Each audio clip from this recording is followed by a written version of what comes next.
Everyone says confidence is built from the outside in. That's backwards. Most of what looks like confidence is actually a well-managed hiding spot for the exact same fears everyone else has. You're not broken for carrying these. You're just carrying them quietly, like everyone around you. People-pleasing, you call it being kind. It's actually a survival strategy dressed up as a personality trait. Somewhere along the way, you learned that agreement kept you safe, and disagreement risked something: love, belonging, peace. So your brain rewired itself to scan every room for tension and smooth it out before you even register your own opinion. Here's the thing. You're not agreeable because you value harmony.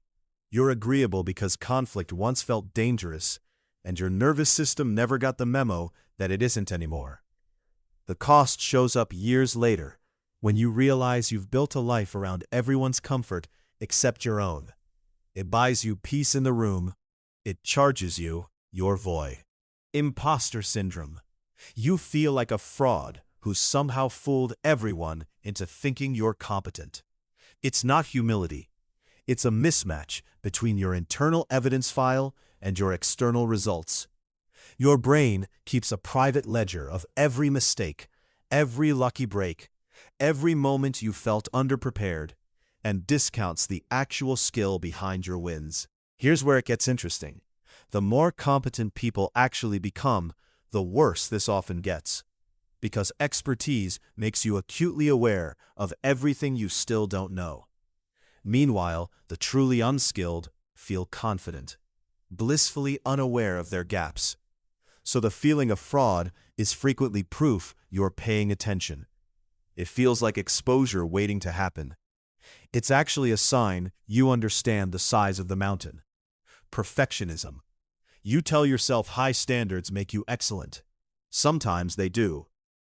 But underneath most perfectionism is a quieter belief.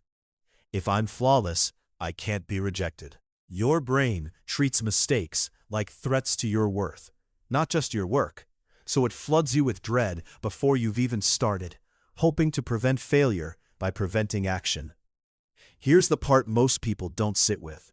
Perfectionism isn't about high standards at all. It's about control, dressed in the language of excellence.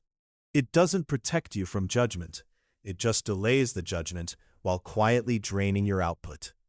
It looks like ambition from the outside.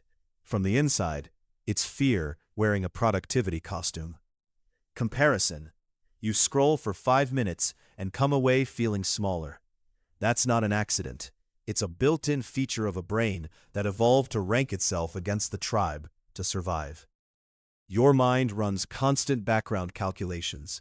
Where do I stand? Am I falling behind? Is someone else winning the life I wanted? Here's the uncomfortable angle. You're comparing your full, messy, behind-the-scenes reality to someone else's edited highlight reel, and your brain treats that comparison as fair. It isn't. The implication is brutal. The better someone else's life looks, the worse yours feels, regardless of whether anything in your own life actually changed. Comparison promises clarity about your place in the world. It delivers a distorted mirror instead. Avoidance? You call it staying busy. It's often just outrunning a feeling you don't want to face. When an emotion gets too heavy, grief, shame, fear, your brain looks for an exit, and distraction is the easiest door in the building.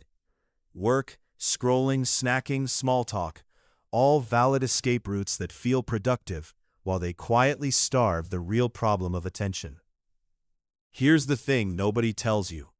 Avoided emotions don't disappear. They compound, like unpaid interest on a debt you pretend doesn't exist. Eventually, the bill arrives anyway, usually at the worst possible time, dressed as a breakdown you didn't see coming.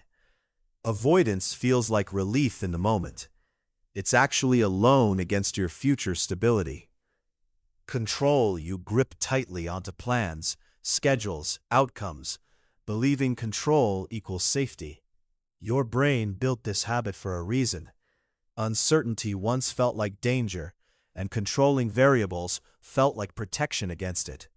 So you plan obsessively, over-prepare, try to manage things that were never yours to manage, like other people's opinions or the future itself. Here's where it gets interesting. The tighter you grip, the more fragile you actually become. Because life is fundamentally unpredictable, and you've built your entire sense of safety on pretending it isn't. The implication is a kind of chronic exhaustion. You're not just living your life, you're also bracing against every version of it that could go wrong. Control promises stability. It delivers a body that never fully relaxes. Fear of ordinary. You chase achievement like it's oxygen, terrified that an unremarkable life means a wasted one. Somewhere you absorb the idea that your worth is measured in output, promotions, followers, milestones, and stillness started to feel like failure in disguise. Your brain treats rest as a threat to your identity. Because if you're not achieving, who are you? Here's the part most people don't sit with. This fear rarely comes from ambition. It comes from believing you're only lovable when you're impressive. That belief doesn't build a rich life. It builds a performance, one that never lets you exhale. It looks like drive from the outside. It's often just terror of being seen as unremarkable. Fear of missing out. You say yes to everything, terrified that the version of life you're not living is the better one. Your brain is wired to notice gains you didn't get, more than losses you avoided.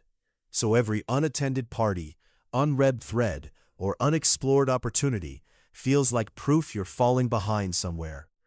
This isn't really about missing an event. It's about a deeper fear that everyone else has found the secret and you haven't. Here's the uncomfortable truth.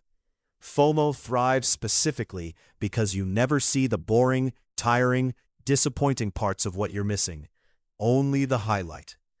So you chase a version of life that was never fully real to begin with. It feels like staying in the game. It actually keeps you from ever settling into your own. Every one of these hides in plain sight, disguised as a virtue. Kindness, ambition, discipline, drive. That's exactly why they're so hard to catch. You don't need to fix all of them today.